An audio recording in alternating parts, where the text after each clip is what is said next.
There's a quiet truth most people discover too late. Not when they're young and rushing, not when they're building and climbing, but later, much later, when the body slows and the mind finally has space to look back. And what do they see? A life spent waiting. Waiting to feel safe enough to rest. Waiting to feel worthy enough to be happy. Waiting for the right moment to finally live. Most suffering in old age does not come from the body weakening. It comes from the sudden, crushing realization that you spent decades preparing for a life you never actually entered. You were always getting ready. Always one step away. Always telling yourself, soon, when things settle, when I'm ready. But here's what Buddhism has been trying to tell us for 2,500 years. Suffering begins the moment we believe life will start later.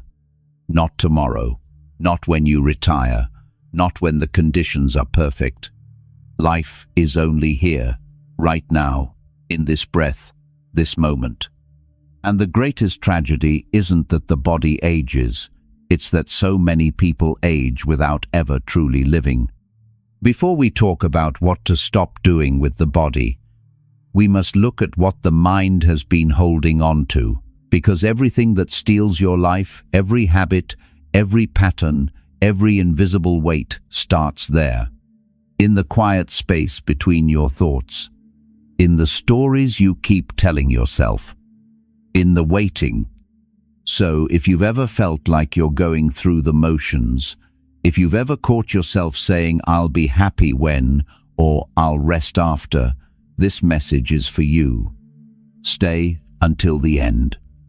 There's a truth waiting there that might change everything. Let's begin. 1. Stop waiting to live. The misunderstanding of time. There's a lie we tell ourselves every single day. It sounds reasonable. It sounds responsible. It sounds like wisdom. The lie is this: I'll live fully. Later. Later, when I'm more secure. Later, when the kids are grown. Later, when I have more money, more time, more clarity. Later, when things are less chaotic. But here's the truth that Buddhism reveals with devastating clarity. Later is a myth. Time is not something you move through like walking down a hallway toward a door marked peace or freedom or real life. Time is not a river carrying you towards some future shore where everything finally makes sense. Life only exists here, not in memory, not in imagination. Here, in the rawness of this moment, in the breath you're taking right now, in the quiet hum of existence happening whether you notice it or not. And waiting? Waiting is a form of resistance to the present moment. Think about it. Really think about it. How many moments of joy have you postponed? How many times have you told yourself, "I'll enjoy this when I'm less stressed"? How many sunsets have you missed because you were too busy planning tomorrow's sunrise? The mind has a cruel trick. It whispers, "Later will be safer." It promises you that if you just hold on a little longer, control a little more, prepare a little better, then, finally, you'll be ready to live. But that moment never comes, because the conditions are never perfect. The fear never fully disappears, and later keeps moving further away, like a horizon you can never reach. In Buddhism, this is called time's anicca, time's impermanence. Everything is changing. Every moment is dissolving into the next. The idea that you can pause life, that you can save it up and spend it later, that's the deepest delusion. You can't save moments. You can only live them or lose them. I've watched people spend their entire lives waiting to forgive, waiting to speak their truth, waiting to travel, to create, to love without fear. And then one day the body says, "No more time." And all that's left is the ache of what was never lived. Not because they didn't have time, but because they were never present for the time they had. So ask yourself right now, gently, without judgment, what are you waiting for? What piece of your life have you placed on hold, telling yourself you'll come back to it when things settle? What joy, what rest, what truth are you postponing? And here's the harder question. What if that moment you're waiting for never comes? Not because life is cruel, but because you've trained yourself to always look ahead, never here. The future is not where peace lives. Peace only appears when waiting ends. This isn't about urgency. It's not about panic or regret. It's about awareness. It's about waking up to the fact that this moment, this ordinary, unspectacular, right now moment, is your life. Not the preview, not the rehearsal, the actual thing. And if this moment were enough, what would change? Maybe you'd stop rushing. Maybe you'd breathe deeper. Maybe you'd notice the light coming through the window, the quiet hum of being alive, the fact that you're still here. Not waiting anymore. Just here. That's where life begins. Not later. Now. 2. Stop clinging to control. Why letting go restores peace? If waiting is the first thief of life, control is the second. And it's subtle. So subtle that most people never see it as suffering. They see it as responsibility, as care, as love. But watch closely. Watch how the mind tightens around outcomes, how it rehearses conversations that haven't happened yet, how it tries to manage, predict, and micromanage every detail of existence. That's not peace. That's fear dressed up as diligence. Buddhism teaches something radical. Control is the ego's attempt to survive uncertainty. The ego, that small, frightened sense of I cannot tolerate not knowing, it cannot rest in the mystery of life. So it builds walls, it plans, it grips. It says, if I can just control this, I'll finally be safe. But safety never comes, because control is an illusion. You can't control your health. You can't control how others see you. You can't control whether your plans work out or fall apart. You can't even control your own thoughts. They arise on their own, uninvited, relentless. And the more tightly you grip, the more anxious you become. Think about how this shows up as you age. You try to control your children's choices. You try to control your body's decline. You try to control whether people remember you, respect you, need you. But life doesn't cooperate. It unfolds in its own way, on its own terms. And every moment you spend trying to force it into your image of how it should be is a moment of suffering. This is where Buddhist wisdom becomes life-changing. Attachment to outcomes creates fear. Fear creates suffering. Let me say that again.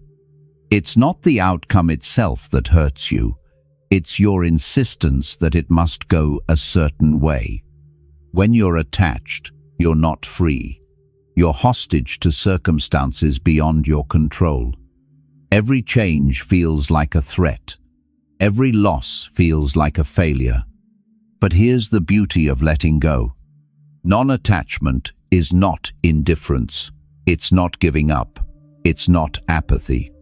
It's trust without possession. It's caring deeply while releasing the demand that things turn out your way. Imagine holding a bird in your hands. It might go. Either way, you're not suffering. That's non-attachment.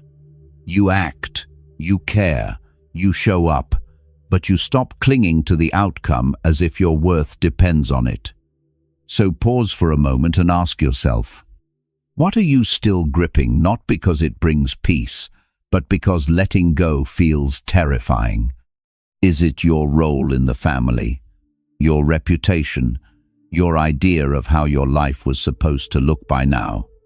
What would happen if you loosened your grip? Just a little. You might discover something profound.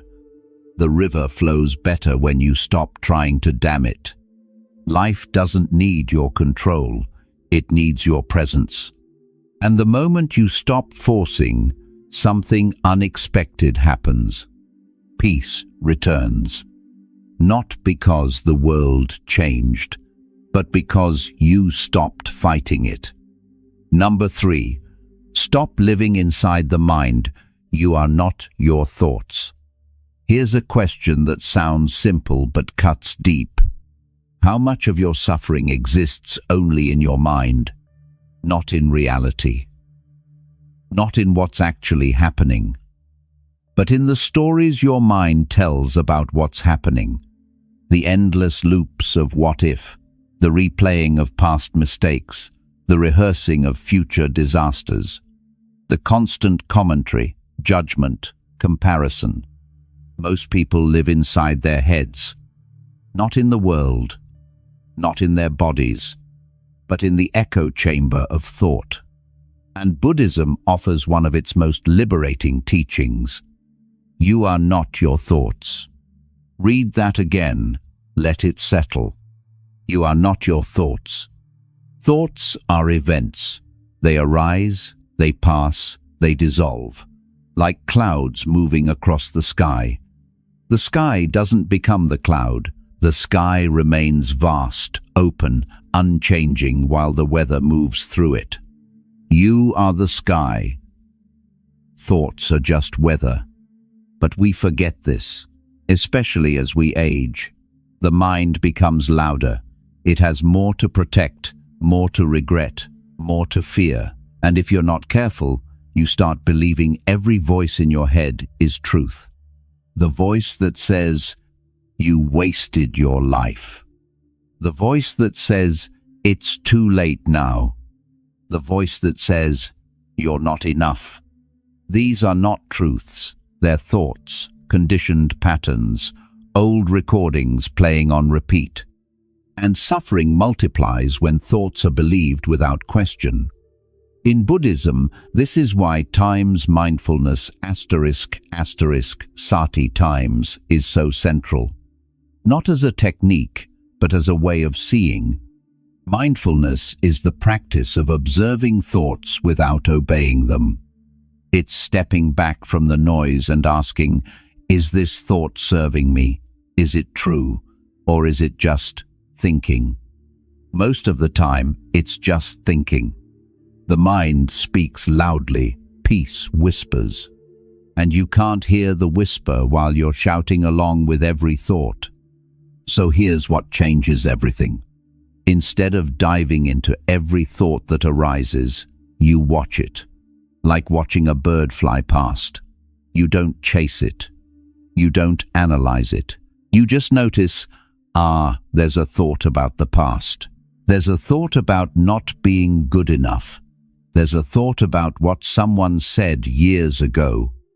And then you return. Return to your breath. Return to your body. Return to the present moment. This is not suppression. It's not denial. It's discernment. It's recognizing that not every thought deserves your attention, your belief, or your obedience. Try this right now. Close your eyes for just a moment. Take a slow breath and notice the next thought that appears. Don't judge it. Don't follow it. Just see it arise and pass. That space, that tiny gap between the thought and your reaction to it, that's freedom. That's where you remember, I am not the storm. I am the awareness watching the storm. And when you stop identifying with every thought, something miraculous happens. The volume lowers, the grip loosens, the mind becomes quieter. Not because you've silenced it, but because you've stopped believing it controls you. You are not your thoughts. You never were. You are the stillness beneath them. 4. Stop holding grudges. How unforgiveness becomes physical suffering. There's a weight many people carry that has nothing to do with the body. It's invisible, but it's heavy, exhausting, and it grows heavier with time.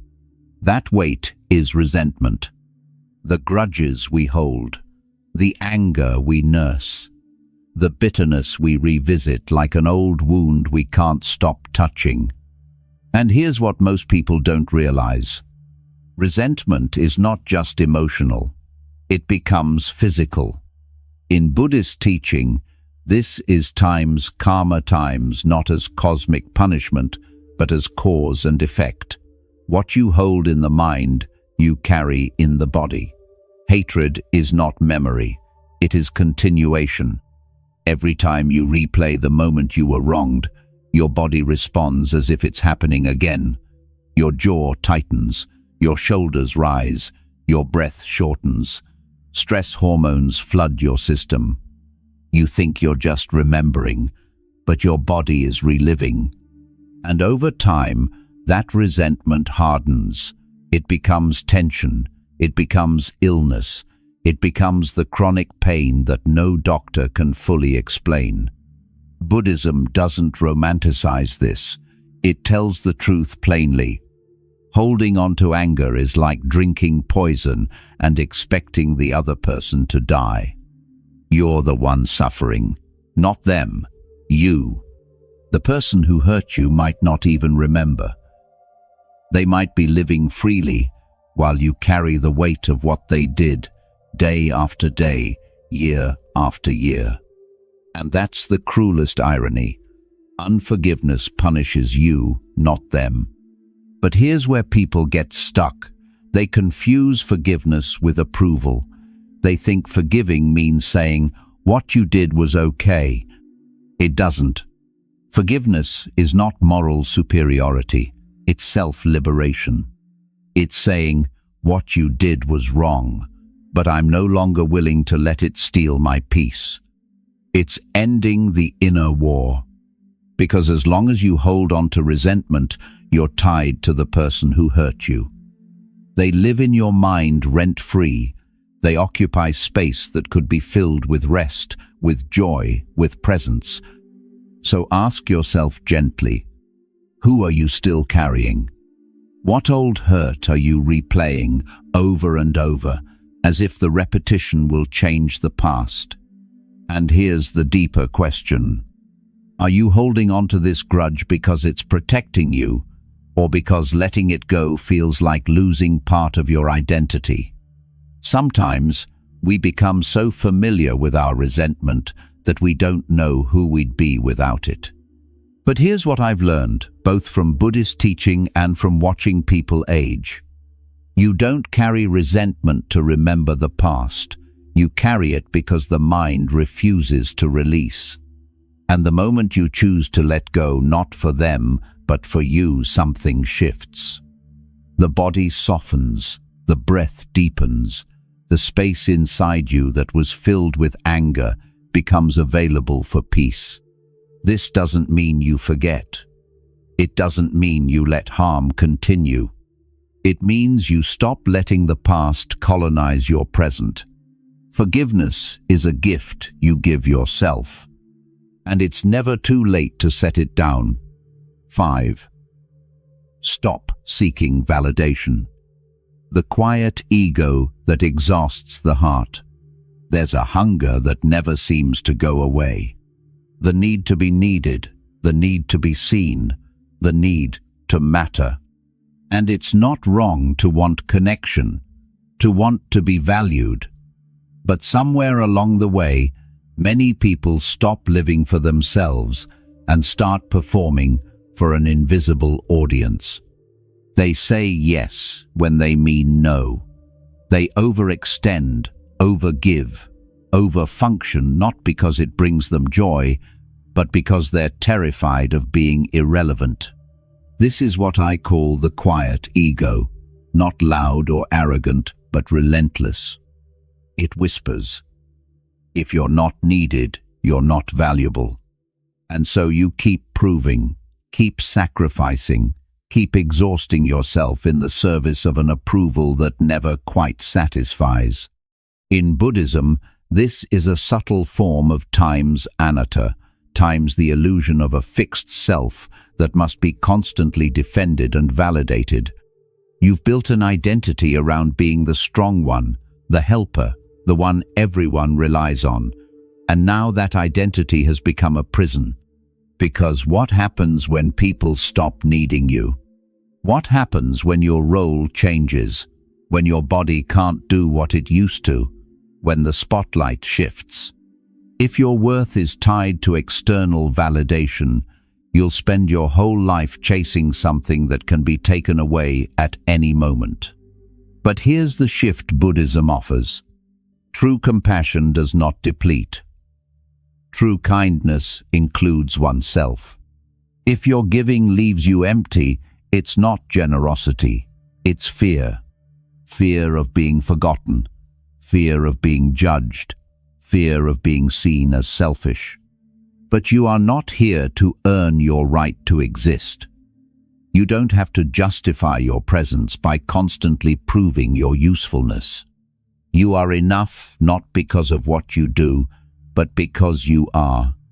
So pause and ask yourself, if no one needed you tomorrow, who would you still be? Beneath the roles, beneath the expectations, beneath the need to please who is there. That's the person you've been neglecting. That's the one who needs your attention now. Buddhism teaches that attachment to identity creates suffering, and the identity of being needed is one of the most exhausting attachments there is. You can care without carrying. You can support without sacrificing yourself. You can be kind without being consumed. And the moment you release the need for external validation, something beautiful happens. You start living from a place of fullness, not emptiness. You give because you want to, not because you're afraid of what will happen if you don't. And people feel the difference. Real generosity has space in it. It doesn't cling. So let this be your permission. You don't have to be everything to everyone. You don't have to prove your worth through exhaustion. You are allowed to rest, to say no, to exist without performing. And in that quiet space, you might finally meet yourself. 6. Stop feeding the mind poison. What you consume becomes you. Here's something most people overlook. You're careful about what you put in your body. You check labels, avoid spoiled food, try to eat clean. But what about your mind? What are you feeding it every single day? Buddhism teaches that the mind needs nourishment, just like the body. And what you consume, not just food, but information, news, conversations, images, becomes the soil your thoughts grow in. If you fill your mind with fear, conflict, outrage, and noise, that's what blooms inside you. Think about your daily routine. What's the first thing you do in the morning? Reach for your phone, scroll through headlines, dive into arguments on social media, and then wonder why you feel anxious before you've even left the bed. Or consider your evening. How do you wind down? By watching violent shows, by reading about disasters and injustice right before sleep, and then wonder why rest never comes. The mind absorbs everything. It doesn't filter truth from fiction, importance from distraction. It simply takes in what you give it and reflects it back as your inner state. In Buddhism, this is called time's right consumption, time's part of the Noble Eightfold Path. It's the understanding that your mental diet shapes your mental health. Fear is a form of mental junk food. It's addictive. It keeps you engaged, but it doesn't nourish you. It drains you. So, Ask yourself honestly, what percentage of what you consume daily actually serves your peace? How much of it is just noise, filling the silence you're afraid to sit with? And here's a simple practice. For 1 week, treat your mind the way you'd treat your body if you were trying to heal. No news first thing in the morning, no conflict before bed, no scrolling through other people's curated lives when you're already feeling low. Instead, feed your mind stillness, silence, beauty, wisdom. Read something that uplifts you. Listen to something that calms you. Sit in silence and let your mind rest from the constant input. You wouldn't eat spoiled food before bed. Why do it with your mind? Because here's the truth. What you consume becomes you. If you consume fear, you become fearful. If you consume anger, you become angry.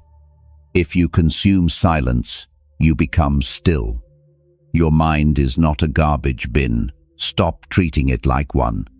Protect it, nourish it, let it rest, and watch how everything changes. 7. Stop neglecting the body. Movement as living meditation. There's a strange contradiction in how people age. They spend their whole lives pushing the body, working it, ignoring it, using it as a tool to achieve, and then, when it slows down, they abandon it completely. They sit, they stiffen, they tell themselves, "I'm too old for that now." But Buddhism teaches something different. Body and mind are not separate. When the body stagnates, the mind follows. When the body is neglected, awareness dulls. Stillness is not the same as stagnation. Stillness is awareness. Stagnation is disengagement. And the body, this miraculous, temporary vessel, was never meant to be ignored. In Buddhist practice, there's a concept called times meditation in motion *. It's the understanding that every movement, when done with awareness, becomes practice. Walking, standing, washing dishes, stretching. These aren't distractions from the spiritual life. They are the spiritual life. But so many people disconnect. They live from the neck up, all mind, no body, and then they wonder why they feel disconnected from life itself. Your body is not an inconvenience. It's not something to transcend or escape. It's the only way you experience this world, the only way you feel the sun, taste food, embrace the people you love, and it deserves your attention. Not punishment, not comparison, just presence. So ask yourself, when was the last time you moved your body with awareness?